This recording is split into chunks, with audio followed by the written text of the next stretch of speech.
Let's slowly start. The last panel is about memory, about archives, and about the lack of archives, or maybe also future archives, the dream of archives. And this is also coming from my own needs, since I always actually thought that my project would become a digital archive, but I didn't think about all the all the problems and issues that come along with it, and the project just doesn't finance it. So so let's say maybe the website is a document, but it's not really. I mean, yeah, there are some maybe archival footages there and things that could be seen as part of an archive, but I didn't produce an archive yet, so that's again another follow-up project that I would like to do, and maybe I can ask Jan's support there as well. But I have been talking to a lot of archivists in the last months, and a few of you. I just also wanted to ask to speak in public about your initiatives and your need to make archives. There is actually a program page there on the table for you with all the biographies, so I don't think it's necessary to read all of the bios. You can read them yourselves. But maybe before we go really into the presentation of all four of your archives, maybe you can just briefly say who you are, and maybe also starting from a little bit about the need for this archive that you are representing today. Özge Çelikaslan. I'm from Turkey. I'm based in Karlsruhe. I have been in Germany since 5 years, and I have been doing my PhD in Braunschweig, University of Art. And I am one of the co-founders of bak.ma, Digital Media Archive of Social Movements, which appeared during the Gezi Park protests in Istanbul in 2013. But before this archive, I was a member of video activist collectives, several video activist collectives in Turkey, and I have been recording the social movements, protests, and demos, also like including documentaries about social movements, long time. I'm like as a practitioner and scholar, I'm interested in archival, like mainly digital archival ecologies, archival alliances, also artists, how they use archives, how they reuse the archival material, and new and old media, mainly digital media. Hello everyone, I'm Şirin. I'm actually also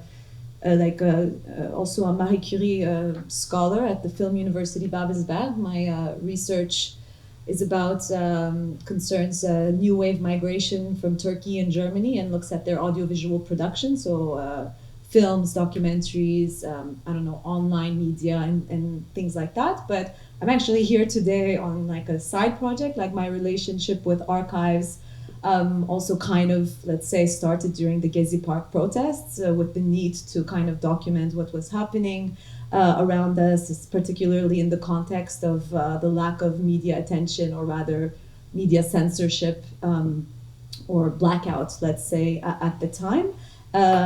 But I'm here today representing the Women Artists Web Archive, which was launched, let's say, in December, so like 2 months ago. And this is an online, let's say, database for women artists from 7 specific countries at this particular time, who have moved to Berlin in the last 10 years. And its goal is to basically its indexation, distribution, and basically to create this database in order to provide more visibility for their work. So that's what I'm here to represent today. Hi, I'm Wilma Renfordt. I'm a dramaturg. Yeah, I used to be part of a theater collective, and then worked for 2 different festivals. Right now still for Impulse Theater Festival, which is a platform for independent performing arts in the German-speaking countries. And Since November, I'm also part of the project team for the digital archive for the independent performing arts, limited to Germany, unfortunately, funded by the federal government and the Länder, the states. So we do have enough money, but it's actually a lot to build an archive, and I'm only now realizing how much work that is because I haven't worked on an archive before. I'm there to represent and network the independent scene. I will give a short insight into what we are planning so far later. So that's it. Hi everyone, I'm Ilgaz Yalçınoğlu. I'm a music researcher. I'm originally from Turkey but been living here since 10 years now.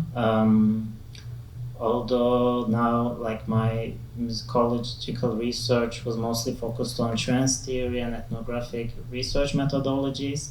We started last year this project with two other friends, one of us here, Selim, on the an archival research on the nightlife or music events in Berlin from by POC communities for POC communities, and our motivation was basically this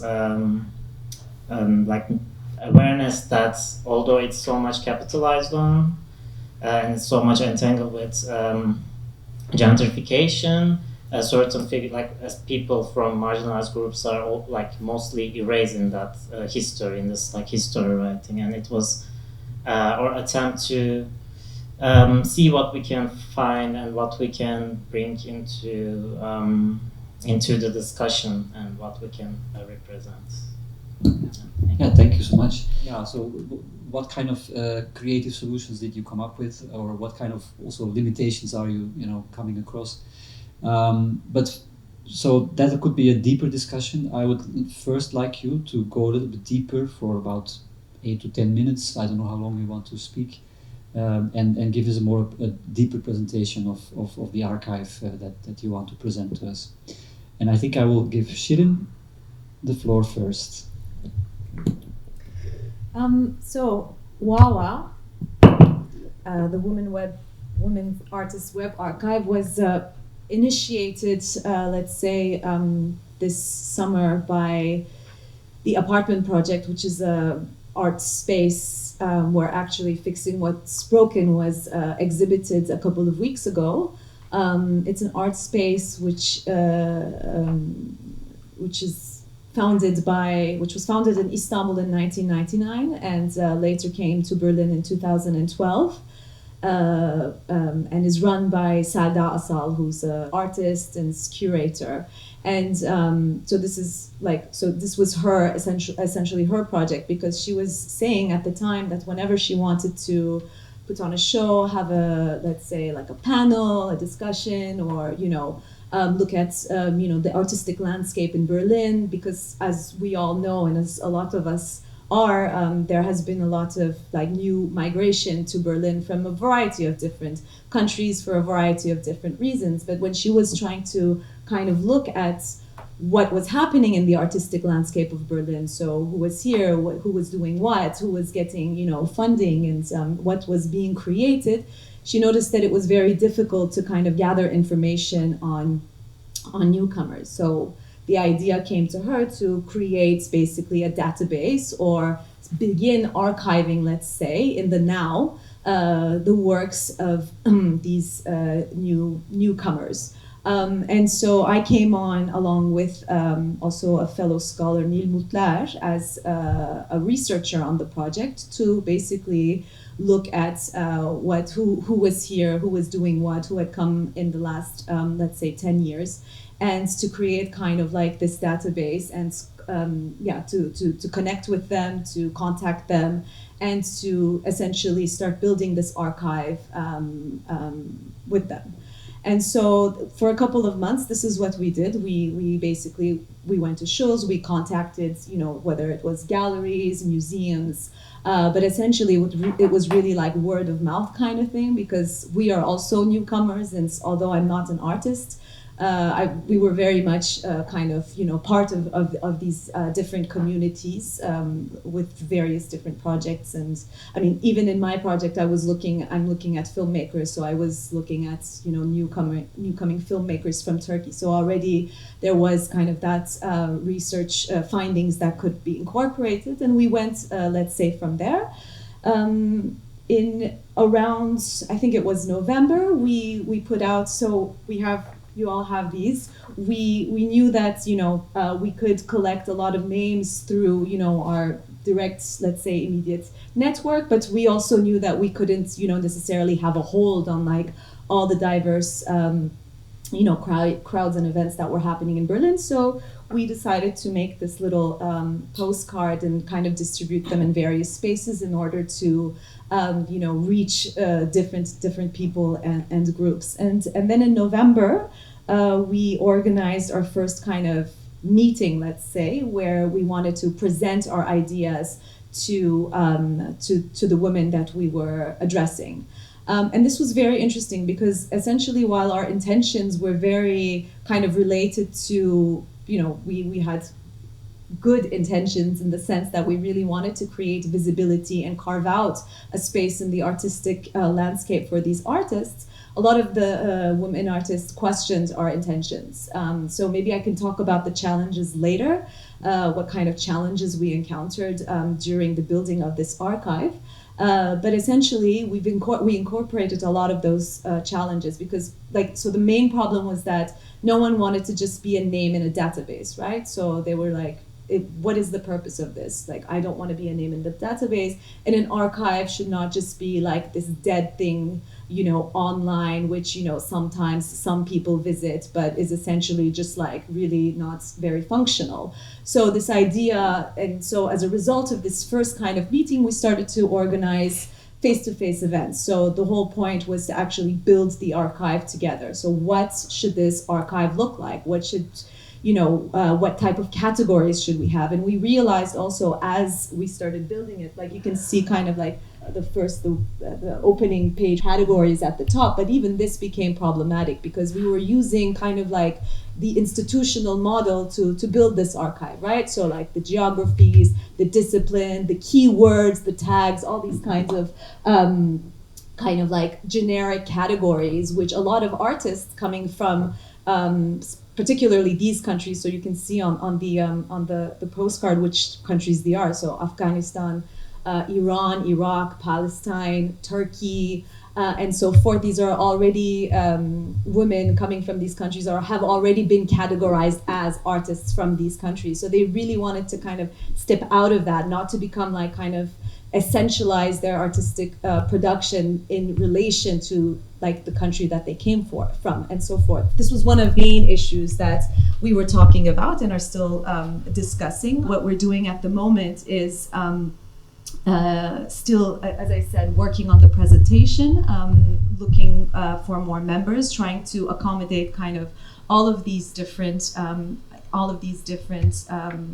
inputs on how the archive should be presented on the website, but also trying to find more offline spaces to come together. Because I think with a lot of the women that we spoke to, one of the main things that came across was a lot of them did not know how to navigate the system in Germany. A lot of them were either, whether it's willful displacement, willful exile, willful displacement, or forced displacements, they were not familiar with the systems necessarily in place in Germany.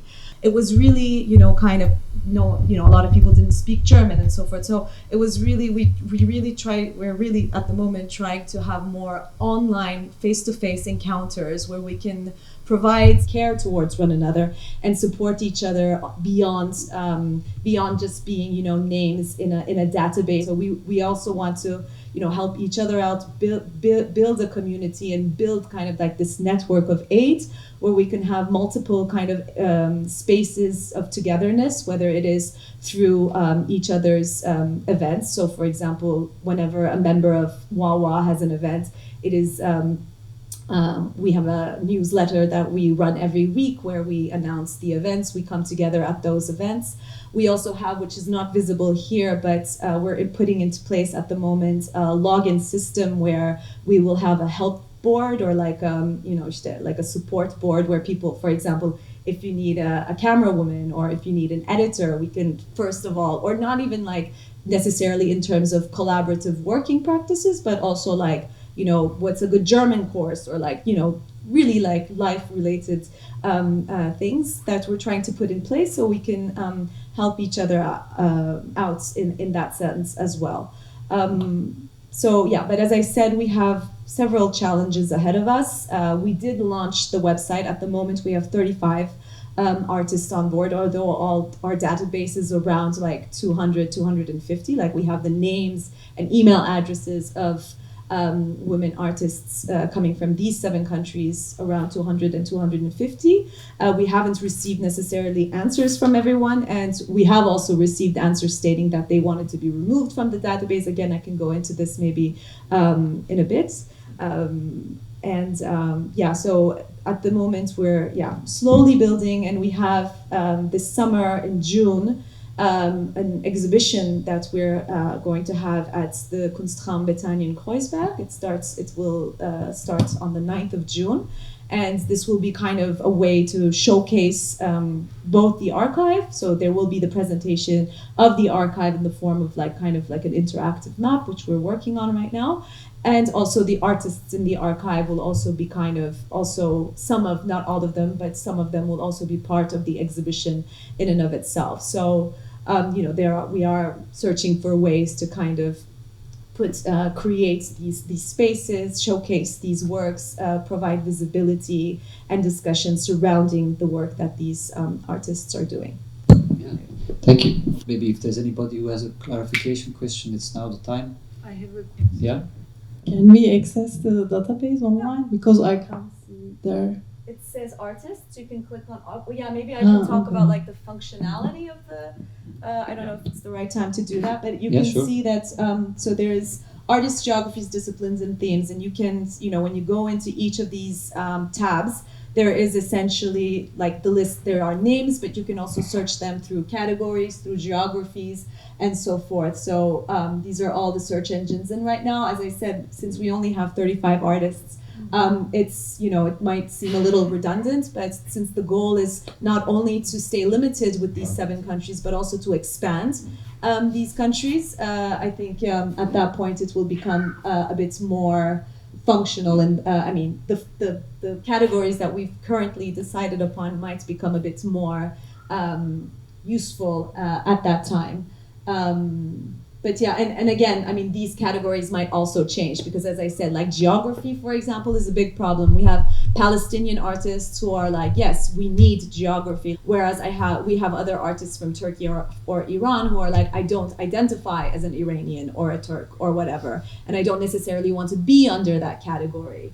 The same goes with themes or disciplines. Disciplines not so much, but with the themes, for example, a lot of the artists stated that they did not want to categorize their work under like tags, like these generic tags. So we, for example, in the join, there's a form that you can fill out. There is the option of filling out your own tags, basically. So you can categorize your work through research areas or tags, depending on how you see it. But we've also thought about, customizing each page so that each artist can potentially like have their own page and present it the way that they want. But we also are like debating these things because what is then an archive? Like, shouldn't it, again, and I don't know if this is because I can't get out of the institutional way of thinking of the function of the archive, or because, we haven't yet imagined what an archive outside of institutional practices can look like. So these are things that we're debating. Yeah. We're also debating it with the artists, so it's also not like a kind of like this top-down initiative. It's really, really embodied and really like coming together and discussing it and then applying those ideas it's a bottom-up approach. It's also, as you say, there's a lot of solidarity and so it's more than just an archive. I just wonder what the difference here is with a network. It has this networking function as well, right? So does it also include artworks or just the biographies? Each artist page has a short bio, an artistic statement, and there's an image of the artist as well as some of their work, so they can have up to 3 images. But what we're trying to so the archival function is that we're trying to archive the activities in the now, right? So when we say archives, obviously we think of the past, but it's really like in the now, what they're doing now, which institutions were able to collaborate now, which events are happening at the time. And in the news and events section, these are all kind of coming together, and we're leaving kind of like these traces, because also like the fact that we're here, we don't know if it's temporary, we don't know, like some people, you know, create in multiple localities also, but we're trying to keep the traces of what we're doing in Berlin in the now. So this is kind of like the idea of the archive. More questions in my mind, but let's move on to the next person. I think Ilgaz. Well, I would also say that we ended up with lots of questions during the process of our archival research. So we started actually quite simply when we thought of, okay, like we want to do an archival research on the POC, not history, but more like the POC perspectives in the Berlin's nightlife scene. We said, okay, we're going to go to certain institutions and collect archival material, what we can find. And there were institutions which had their own archives already, like Schules Museum, Siegessäule. There was another one, Transqueer Archive in Neukölln, which is a like autonomous initiative, also done by one person. Like I really appreciated it, how they done it. It was so well organized. And like we went to their archives and like formulated our research question, and they tried to help us find the material in this like big amount of data that they had. And then we also thought of going to clubs and ask whether they can help us with their own archives. And it was already like the first challenge, because then we realized, okay, an archive is not necessarily something to be represented outside. I mean, they had internal archives, and when a researcher comes up and asks them, so I want to see your posters for like POC artists, like for parties that were done by POC committees, they're like a little bit surprised, and they also don't have this type of organization of their information also. So, I mean, they didn't say no directly, but it was like, like it was hard to communicate, let's say, because, I mean, also they probably had information that they want to keep to themselves, and you cannot just go in and be like, go through their folders. So when we couldn't have access to their archives, we said, okay, there's information online. Like if you want to check the events and see what has been done in the last 10 years, we had this limit of 10 years. And it was already lots of information, just checking the Facebook events. For example, I personally took the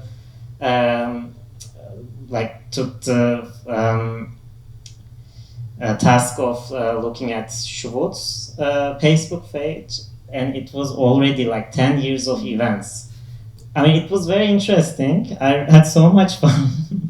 I mean, already like in a few years you see all the trends, all the concepts that change, people changing their like representation, all the symbols. It was very interesting, and also with other information we collected, we ended up with lots of stuff. I mean, mostly text and image, which was again another thing, because we said, okay, we want to do actually something maybe different than a text and visual based archive. But how do you put sound into it? I mean, also like sonic events are very ephemeral at the end. like the best thing, for example, for me to do during, like when I was checking the Schwutz events, to open SoundCloud profiles of the DJs who had played there, and just like to imagine how it might have been. So yeah, I mean, at first when we had started, we had the idea that maybe we can make an exhibition, like present what we found, but it seemed a little bit weird to do it that way, to just put the posters of Gayhane and be like, and how do you use sound also in such a context? Like you can make a sound installation, but how do you use the sound? And you have the copyright issues, etc. And also it already creates the narrative that Gayhane started all, because there were already like gaps in the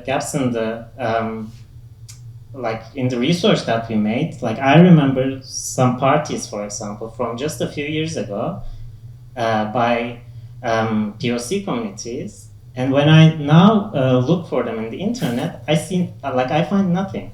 Somehow Instagram banned the profile, their posts are not there anymore. So again, that was another issue. Like, how do you put that?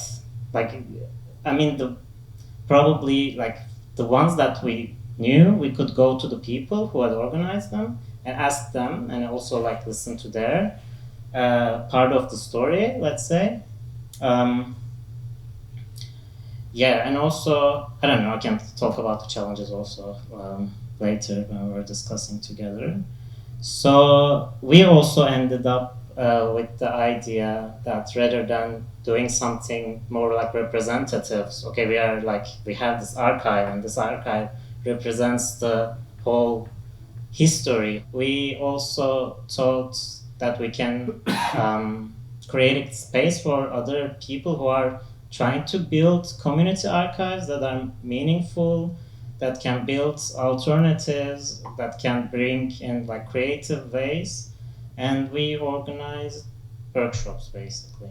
But we are still thinking about what to do with the material, because they're also very interesting, and it would be interesting to put them in a context that's not like doesn't have the claim of being representative, but more like a scene, like a certain moment that people might find interesting, kind of. Yeah. Is most of your material now digital or physical? We're speaking about posters. Yeah, both, but mostly both, digital. Mostly digital, yeah. And is it also accessible now, or is it also again something that you have to work on still? You have to work on this. Yeah. I mean, yeah. we really need to find a way how to organize it. Yeah. And how to make it meaningful. Otherwise, it's just like, I don't know. I have so many screenshots, for example. They can be just seen as screenshots, but there's so much information in it already.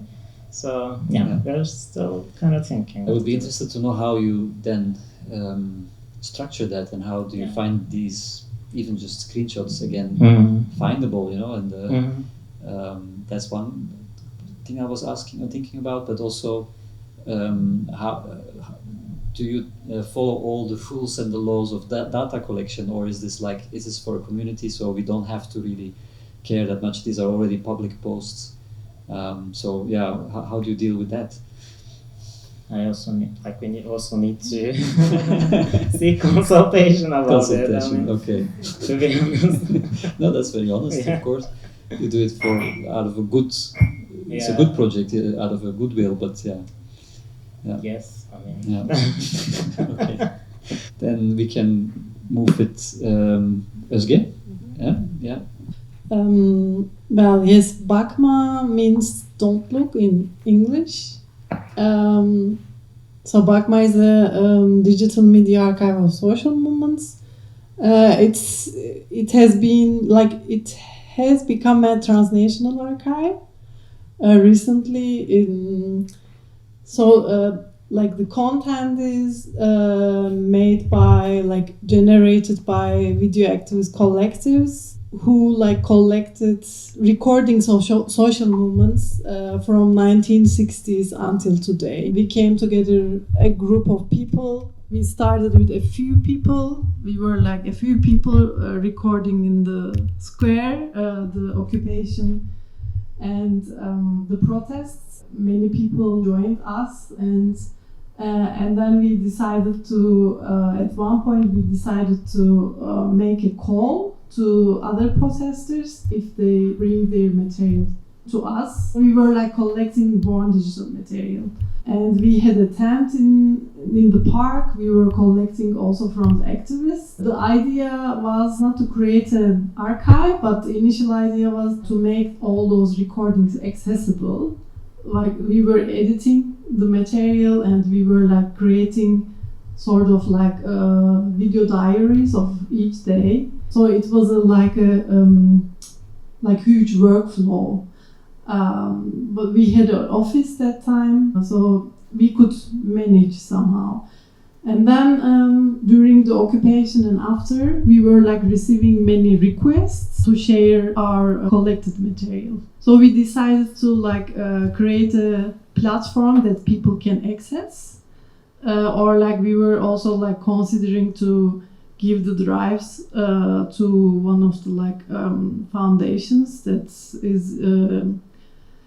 was part of the protests. So these are the initial ideas, and then at some point we found out that there's a software, Pandora software, and there are archives, Pandora archives already existing. One of them is Padma from India, the public access digital media archive. It seemed like a very professional, and comparing our messy collection, it looked difficult to create such an archive. But in a year, yes, after the first anniversary, we decided to set up this archive, and then the uploading process started. So we uploaded all this gathered material. And in 2014, we already launched, in June, we launched this archive.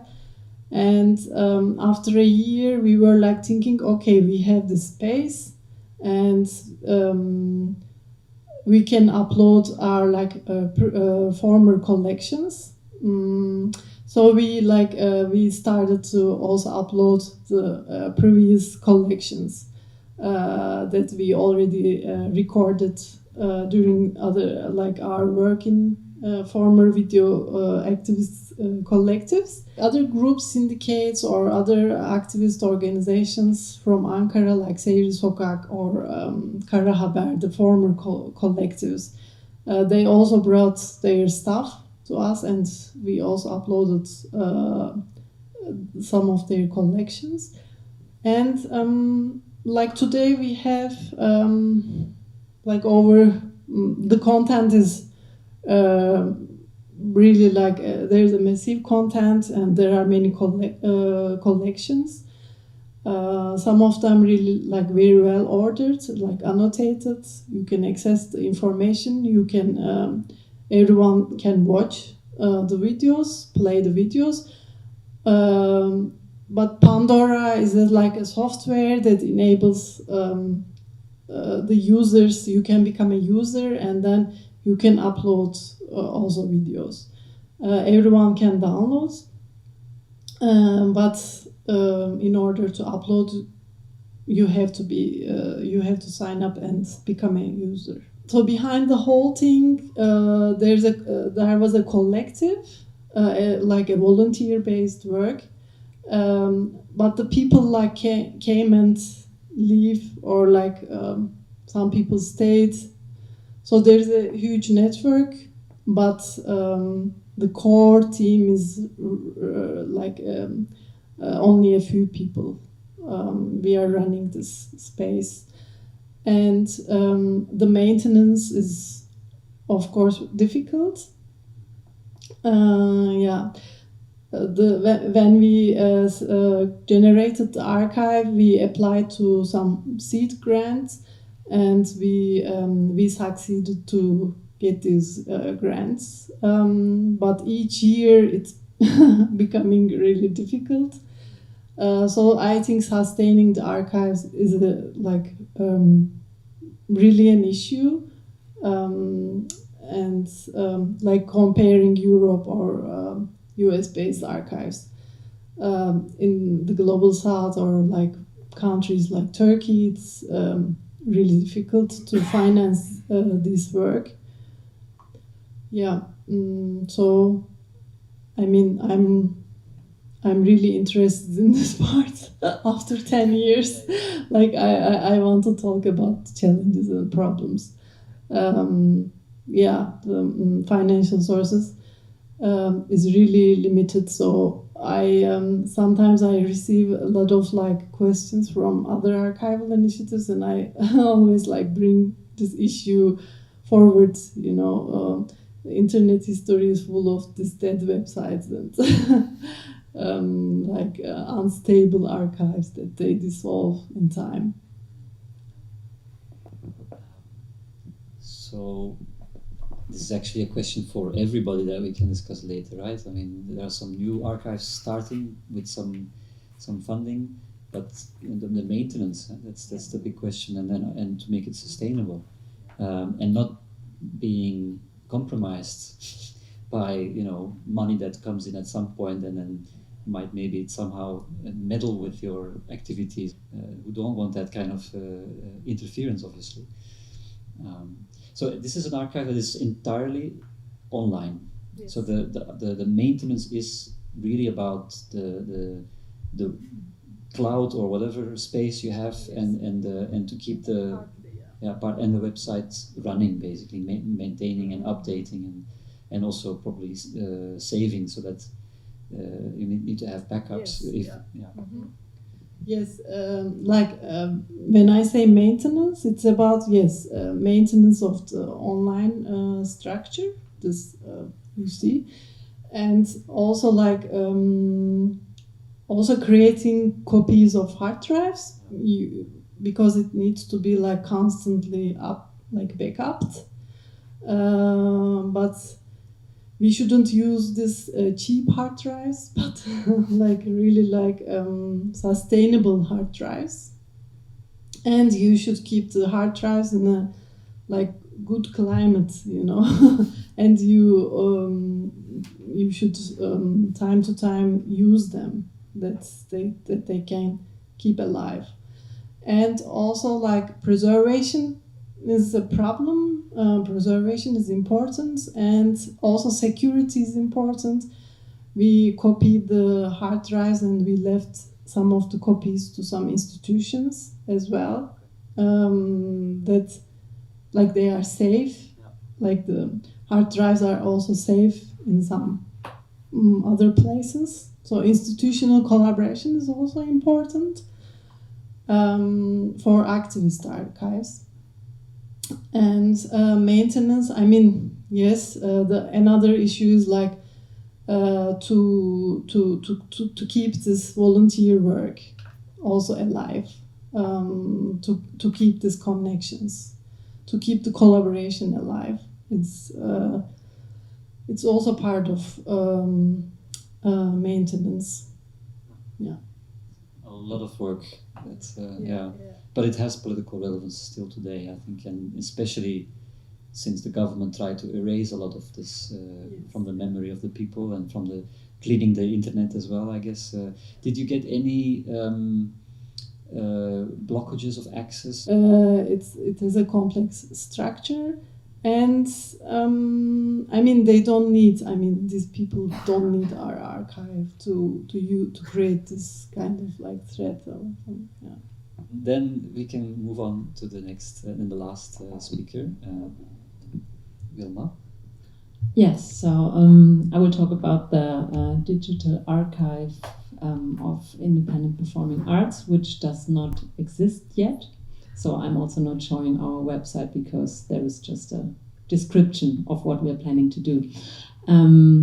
Well, but it has a long history already, because the first idea for that archive arose about 10 years ago in the framework of Impulse Theater Festival, who hosted a talk where some people, were you there maybe? You were there. Maybe you tell the story, because I wasn't there. Who talked about the idea of having an archive for the independent performing arts. And then discussions started, and then at the University of Hildesheim, they made a study, I think between 2016 and 18, which is turned into a book with the title "Performing the Archive," where the team researched into that idea of how this kind of archive could work or would have to work.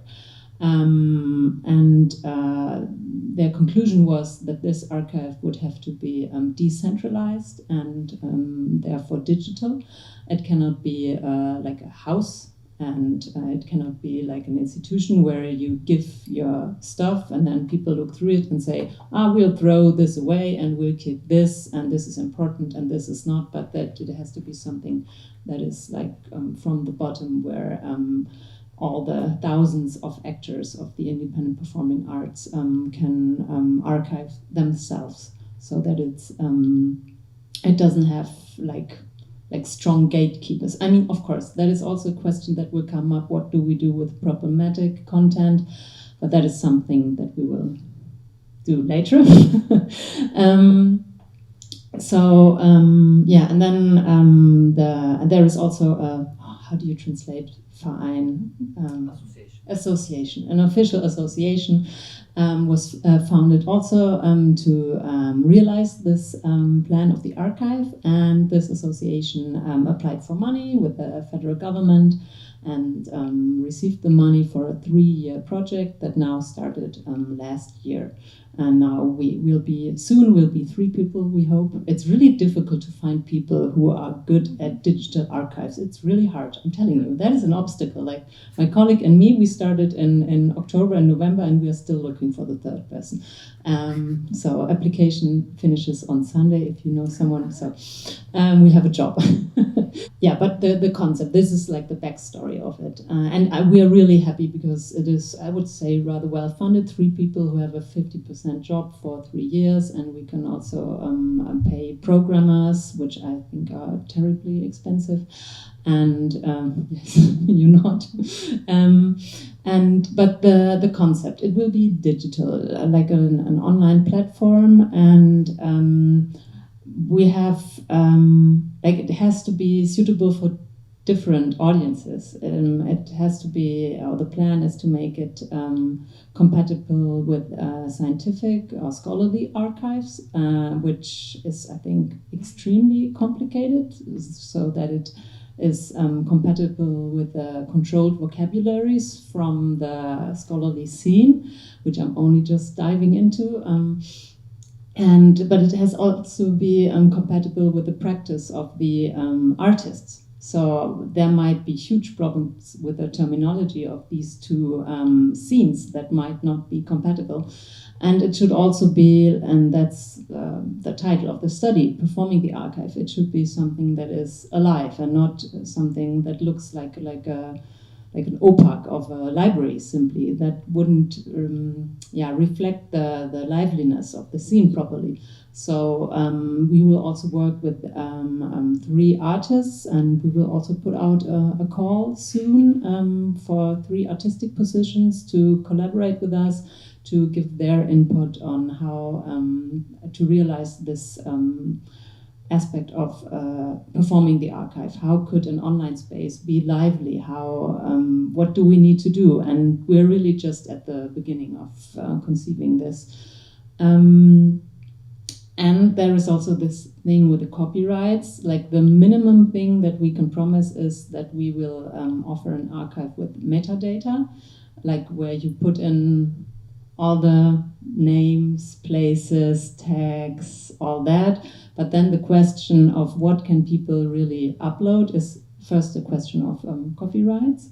and also a question of who has the time and the money to digitalize all this material, because to digitalize the whole independent scene in Germany, we would need millions and a huge team going around all the different cities.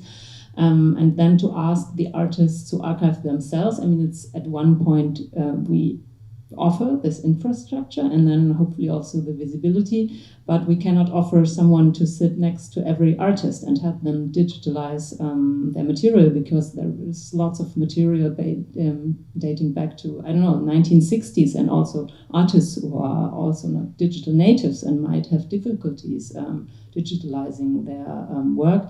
So lots of questions. We're just at the beginning, but we hope to offer, this digital space, a storage, and also then the opportunity to really be found and present by different communities, not only artists, but also the scholars. But yeah, many things to work on. But is there already an estimation of how much terabytes you need to, once people start uploading stuff, it might get immediately full? This may be a very basic question, but is there an estimation of not yet. How much space you need? No. But a lot. I mean, it would, if all the, just the videos, it's probably 1 gigabyte, 2 gigabytes per video. Per video already. And then, I don't know, a lot.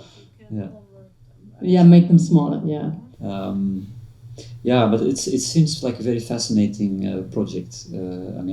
I've been also in touch with the Academy here, the archive section, and there's a theater archive. And it seems like it's almost impossible to find anything, even of the Turkish-German independent theater scene, in that archive. You can find, and it mainly has to do with the membership of the Academy. So it seems like the members are the ones who control what goes in and what stays in. And since the membership basis is predominantly white German, they don't see this as a necessity for them to keep. I got a very clear answer saying, we are keeping German theater. And then I'm like, but okay, define that. I mean, if it's theater in the German language, which a lot of people make with Turkish backgrounds, doesn't it also belong? I mean, they have been here for 50, 60 years making theater. So, and then the answer was, but then we need first some leading artists, who we can follow, I'm like, but there are actually already quite a lot of artists who made it into the world. So it seems like very, very slowly trickling. There is an awareness. That's what I heard, but there is no immediate action yet. I know of initiatives in the Netherlands. There was a project also, I think, in Verein, called Need for Legacy. And that was really to bring in the Antillian, the Surinamese, even the Turkish and Moroccan communities into the archives. Basically what has not been done in the last 40, 50 years. That is a hopeful thing as well, and that is steered by the Dutch government in a way. But how is that in Germany? Is this a response to this kind of need, not only for of course these communities, but for more communities in the independent theatre scene to kind of deal with a lack that exists in the academy? And then again, how do you then define yourself if you are not state? You're independent. Again, you're talking a little bit about gatekeeping. So what is the role of the archivist here, and what is being kept, and how is it decided on? I once visited the State Archive of the city of Berlin, which is super interesting. You go in there, and there's a huge mountain of stuff coming from the State Opera, and then they tell you the first thing we do is throw away, because they are a physical archive, they cannot keep. So we don't do that. We offer the infrastructure. And then, but I think we also cannot just rely on people finding us and having the trust to give us the material. We need to do lots of networking. So I'm also super interested, maybe we can connect later on how we could connect with, for example, the Turkish communities who did theater in the 1960s, 70s. Maybe it's for them not obvious to upload their material into our archive. So we need to build trust and inform people. And I forgot that a really important point is that we will try to make easily accessible, like little booklets on how to deal with copyrights, how to digitalize your stuff, and how to insert the correct metadata so that you can be found. And then, what we, like you were talking about a lack, there is probably a lack of visibility, certainly for the kinds of theater that you were talking about in your presentation, but also for many other practices, because most people, when they think about theater, they think about, it's a building with some gold and some red velvet, and then I hear Schiller and I need to dress up. It's still like that, and most people are not aware that there are so many other practices. And so this is also a project to give visibility to the independent scene, to this kind of theater, and to say, like, here we are, there is a lot, and we invite you to discover this. So what I really, really, really hope is that we can offer a lot of not only metadata, but really, like in your archive stuff, that you can, that's tangible, that you open the website and you're immediately like looking into a face and seeing something, and that you will be kind of able to play in a good sense, play with what you find there, and to draw inspiration from it, and to see that there is something living that is growing every day. Does this answer your question? Yeah, and the question of gatekeeping, you said there is no real archivist, but you do have to kind of, keep control of, as you were saying, there's a discussion that we have to have of, some problematic content, for instance. So how to monitor that or to control that? Is there already some thought of that, of how how to structure and how to keep things, accessible and clean and clear, and or is it just mainly the tags that do the trick? It's like the next thing that we have to do is like a build. I learned now that it's called controlled vocabulary, and like a data model, and to find ways of how you give people enough choice of how to describe what they upload, but also not too much choice, because if everyone has like their own individual tag, it's impossible to find them in the huge cloud. But that is like to find the right spot in between will be a big task. And then to moderate, that is really something that is on our to-do list, like how this can work. Does everything need to be reviewed? And what are where do we draw the line of, like, for example, if you have a production from the 1970s that we would now regard racist, should it be there in order to tell the story of what used to be acceptable in the society, or should it not be there? It's a big discussion that needs to be done, but well, at least thanks for the effort and for starting this huge project. Maybe this is the time to move to the audience also, to see if there are like larger questions with any of these presentations or archives, or in general. Can I ask you a question? How can you archive a theater place? I mean, how do you start?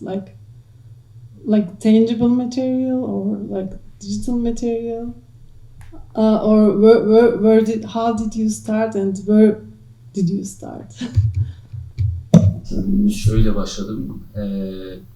Önce bu göçten sonra, işte 60'lardan sonra buraya göçmüş insanları, burada amatör de dahi olsa tiyatro yapmış insanları buluyorum. Onlarla uzun röportajlar yapıyorum, video röportajlar. Söyledikleri şeyleri kayıt altına alıyorum. Ve varsa ellerinde görsel yazılı materyalleri rica ediyorum. Onları topluyorum. Onlarla yaptığım görüşmeler esnasında başka isimlerden bahsediyorlar. Sonra onların iletişim bilgilerini istiyorum. varsa ve o kişilere ulaşıyorum. Böyle giderek network büyüyor. Hem yazılı hem görsel işte video, resim, VHS kasetler falan filan böyle giderek toplanıyor yavaş yavaş ama çok uzun sürüyor tabii bu. Evet. Okay, so I'm basically trying to find people who migrated here, beginning in the 60s and thereafter, and who did theater, even amateurish theater. And then I do video interviews with them. And if they have visual or textual material, I ask them to share them with me. And then I do snowballing, so I keep asking them about the others, and then I go from there. So I basically have material in the form of videos, photographs, and textual material. Şöyle bir anlatı var sadece. Birçok insan ya vaktinde yaptık, işte öylesine heves ettik, yaptık deyip kendi yaptıkları şeyleri kıymetsiz görüyorlar, önemsemiyorlar. Ben de bu tür ifadeler kullanan insanların yaptıkları şeyin çok kıymetli, önemli olduğunu anlatmaya çalışıp yaptıkları şeye kıymet verdirerek anlattırmayı sağlıyorum. Yoksa kaybolup gidiyor gerçekten. Yani vaktiyle aslında kıymet vermedikleri şey, Almanya'da turneler bile yapılmış, festivaller yapılmış, Kürtçe tiyatro festivalleri yapılmış, konferanslar yapılmış, çok ilginç şeyler var. Yaptığı turneye bile ya işte bir dönem yaptık, heves ettik, yaptık diye şey yapıyor, önemsemiyor. One difficulty I've encountered is that people really underestimate approaches as like, oh, it was a moment, we did it, but it's not interesting, it's nothing, you know. And I've been trying to convince them that no, this is actually quite precious what you did. It's very important. Sometimes these are people who did organized Kurdish theater festivals, tours, and conferences even, but they still think that it was just this like momentous thing, and it's not worth preserving. This is a question which is not directly, maybe which is not aiming at one particular position, but addresses all of you in a way. I was wondering, when you think about the classical archive and the function of a city archive, a municipal archive, it would be to collect and to provide material for future research or for future also historiography, and to maybe objective. To create objects which are open for all different ways of future use. I have the impression on very different levels that that is not necessarily the idea or the purpose of the archives you create. And I mean it in a neutral way. I'm trying to also to understand what the specificity of these archives might be, and could you agree with the description that the kind of archives you would create, that they serve, in fact, also the purpose of, in fact, intervening or even producing historiography themselves? So it's not that they provide the infrastructure for historians, but that they have a moment of activism insofar as they propose a historiography by themselves. So and it's more of like providing an infrastructure for voices of artists or of activists who can provide their own history and storytelling, so to say. In how far would you then? I mean, would you agree with that, and would you? Which role would that play? I mean, for you, that this is, you call it an archive, but in fact it's more than that. It's also doing history. In fact, even if you say it's a history of the now. So yeah. I spent like a good part of my life in the archives, but like the classical dead archives, as you call them, which to me are quite living. But anyways, that's another discussion.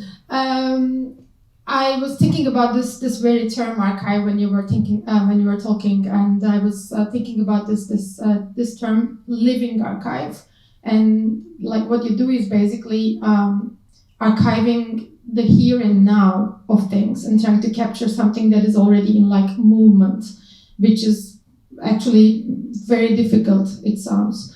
But I also want you to reflect on how you see the whole politics of this, like how you make all this material legible, how you structure it as material to work with for other people.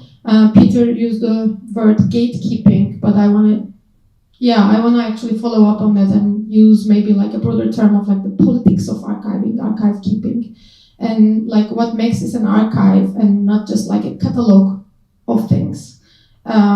Not just like a mere collecting of what is out there, standing individually. Like, what is your part in making this an archive? And the very term archive, what does it mean to you? I can answer these questions from different perspectives. For example, for me, archive is a cross-disciplinary field. And I think it's not anymore a field or a term that belongs to history or historians. So thanks to the thinkers like Derrida or Foucault or Hal Foster, that they brought this term to others, like they presented or like rewrote the archival discipline from the perspectives of other disciplines. So they transformed this concept, the term archive. And for instance, our practice of archiving is like, I call it a practice of commoning. So it's like about creating relations. It's archive is like a platform that we came together, we collaborated, and we like a communities, like a collectivity, a practice of collectivity, or a caring practice, also caring each other and caring our history, caring our material, and revalue this material. So it's more like producing social relations, let's say. So archive is also like enabled for us to do this. And the politics behind that? So I mean, the politics is everything is political and every practice is political. So politics is is already connected. Also, like if we speak from bak.ma's practice, like this practice, it's already a political practice. So it stands also like this autonomous and collaborative practice. So it's already here embodies its politics. And also because it's also decentralized, right? Like it's in the sense that, like for the bak.ma case, I mean anyone and everyone, like there's not like one person who decides what's going to be on the platform, right? Like so it's like collect like the commons. It's essentially what it is. It's also like there's also a politics in terms of like internet culture. So we use an open source software, and there's copylefts or like, these discussions of like open accessibility and openness and to enable this material accessible, and there's no copyrights. So in terms of this internet culture, it's already this politics also already connected. Not only this archival practice, but also not only about the content, but also this infrastructurally. There's also like embodied politics. Yeah. are there similar discussions about these issues about being involved in the making of history and how the objects are, accessible for many different purposes, also for historiography, and then the politics behind that in your making of an archive? I would say I've only been working there for 3 months, so I cannot say that I have personal politics of archiving. I'm still finding out, but I would say in the concept of the project is the idea of grassroots collective writing of history and of it being not controlled from the top. Like, for example, I think the State Archive of Berlin, they collect somehow what has premiered in Berlin theaters, but it's only the state theaters. So the whole other scene just doesn't exist if someone looks into the archive in 200 years. So, of course, with our archive concept, it will never be complete. It will also depend on who will supply their objects to the archive. But that was a choice, rather it not be complete, but written by the network and from the scene. Maybe if that answers the question. Yeah, Jan, you want to respond to that? These archives were mentioned, and I've worked closely with all these. I mean, both with the Academy and with the city, the Landesarchiv, and also the City Archive for Stadtgeschichte. They are very, very different archives, and they so the Landesarchiv, they in fact they don't actively archive. I mean, actively in the sense that they keep track on what is going on stage. No one does that in Berlin, in fact, anymore. So it is really, that's a lost case. No one does that. What they do is when there is an Intendantenwechsel in one of the official big theaters, then they are obliged to take all the estate of the Intendantenzeit. So, and in the case of the Volksbühne, that's quite a lot when Castorf said farewell. And then they sit on that material, and then they have to deal with that. And that takes ages. And because there's only one person in charge for all the theaters, so it's completely dysfunctional. And that's also, in a way, good. So, I mean, it's in terms of there's little state power, in fact, because it's on the level of practicalities. There is no one who's in fact executing anything. But there is a beautiful thing about the Stadtarchiv, and that is, barely anyone knows that the Stadtarchiv is obliged to take anything you bring. They just collect what people of the city of Berlin bring. And that's they have no active policy of acquainting material, but they have to take what you bring. The citizens of Berlin, whoever is there, who can start, in fact, extending that archive. And I like this concept a lot. And so and they have the biggest theater collection, in fact, in Berlin, but it sits in Spandau and not in the center of the city. But that's in fact where I would start. In fact, because they just have they are obliged to collect. And the Academy, okay, that's a lost case. This is very rarely known that the Stadtarchiv does that. Maybe there's also a reason they don't want people to know and to have it in Spandau, far away. Yeah, maybe also like. Are questioning whether what we do is an archive or an archival project, like this distinction also, but like something like a project based on archival material, like is it like the methodology that defines that? So I don't know, we were also like talking about this a lot, like what is an archival project then? Yeah. that I want to add. And maybe something that I wanted to ask is really about the opportunities, but maybe also the limitations, as Prince Özge already sees, with you doing everything digitally. This is a huge new opportunity that is opening up. Seems like many initiatives are opening and immediately going for the digital, but it creates its own problems again, right? Which is to do with also maybe copyrights or tagging, and then how is this then accessible? Should it be accessible through Google? Who is keeping then track of these metadata? So are there any thoughts on that? What are the challenges that you face? How do you keep some kind of control over that, over this huge accessibility that this kind of like is appealing but can also be problematic?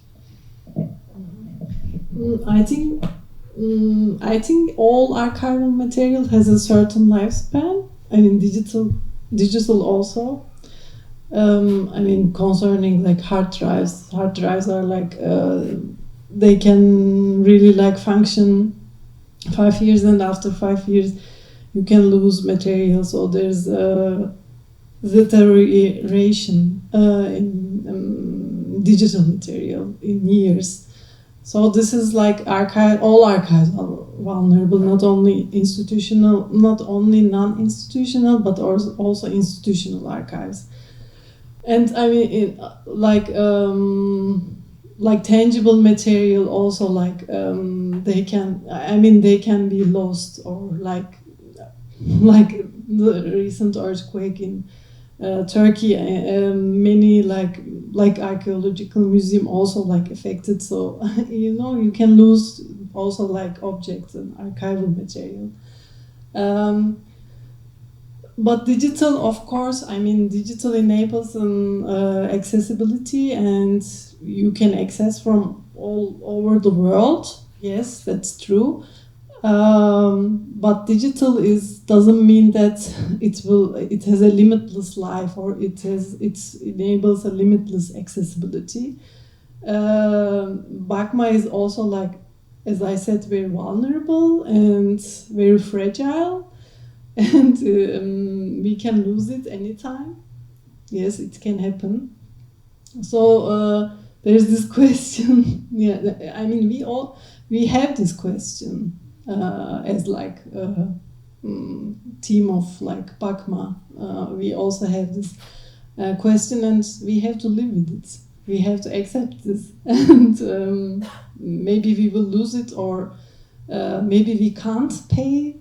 Like we can't find these financial sources, and we can lose this space. So we accept it, and we keep working with this acceptance. But this, I mean, this comes from this motivation of activist projects, like your project. You have this empowerment, that it brings, and you keep doing it because you believe in it, and so it's also related to the politics of archiving. I think archiving, like community archives. You want to respond to Ilgaz? I mean, in terms of like keeping it, of like course. Emotional. Yes. I mean, connection. Let's say. Yes, I think. Like for me, what interested me most was also this, like, not just, like keep like collecting it to somehow show it, but also like to have kind of a narration of it, like to make sense of it. And I don't know, like when it comes to the politics of it, I think it's also very important to somehow make it also transparent in a way. I think maybe this is how like issues with gatekeeping, etc. can be dealt with, like to show the position also of who is bringing this forward, like who is taking over the process. I think this is also like, I mean, I personally like a project like this a lot. Like someone just collects information because they feel somehow connected to it, and there's they want to like bring forth a culture that's not really represented, and just to get to know more about that process and what they found, and like how this. I mean, it was always interesting for me. I just maybe want to add something on the previous points about like the sustainability, like the wording. I mean, I'm not really gonna like.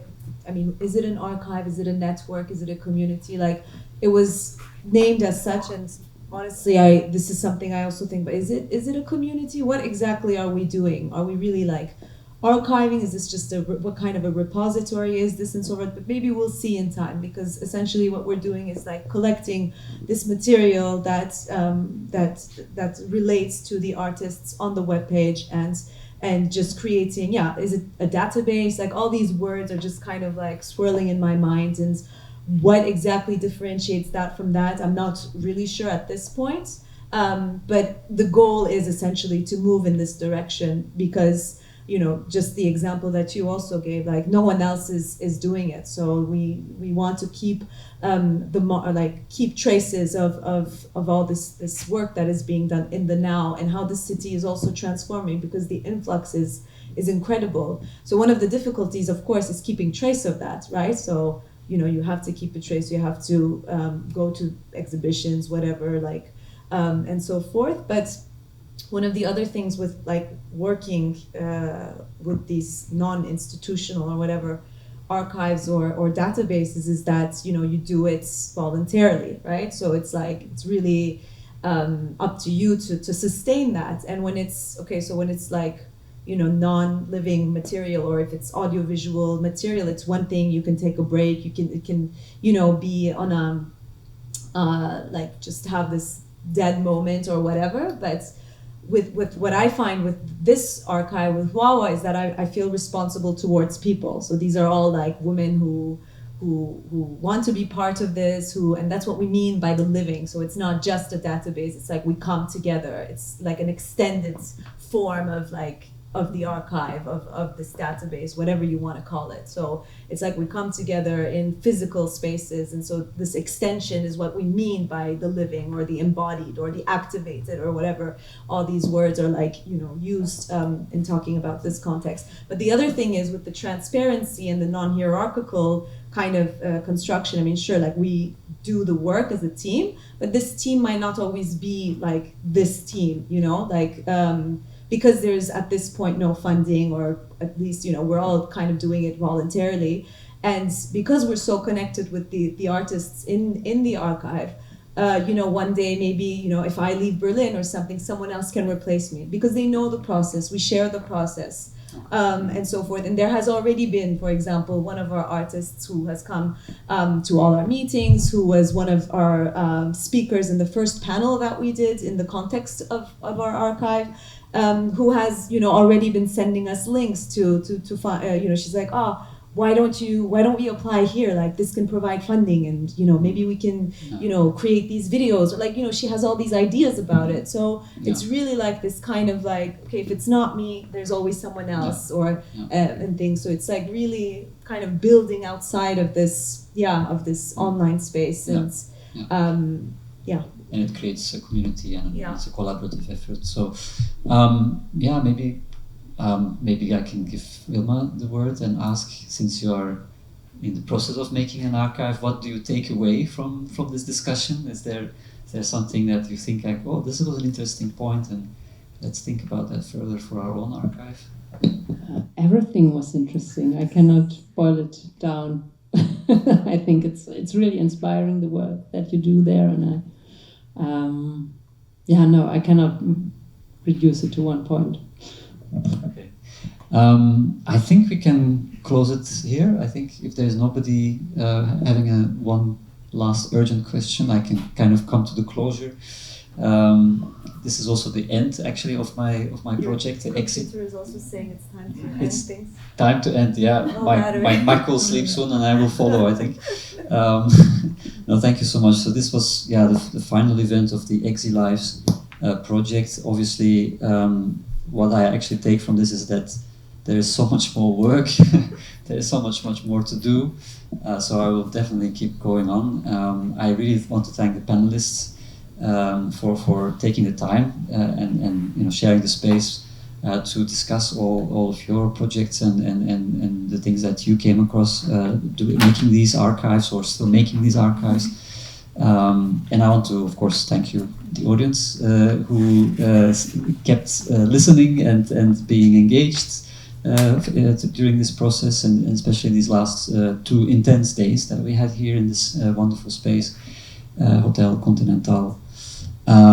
So thank you so much, and I hope we stay in touch, of course. Thank you.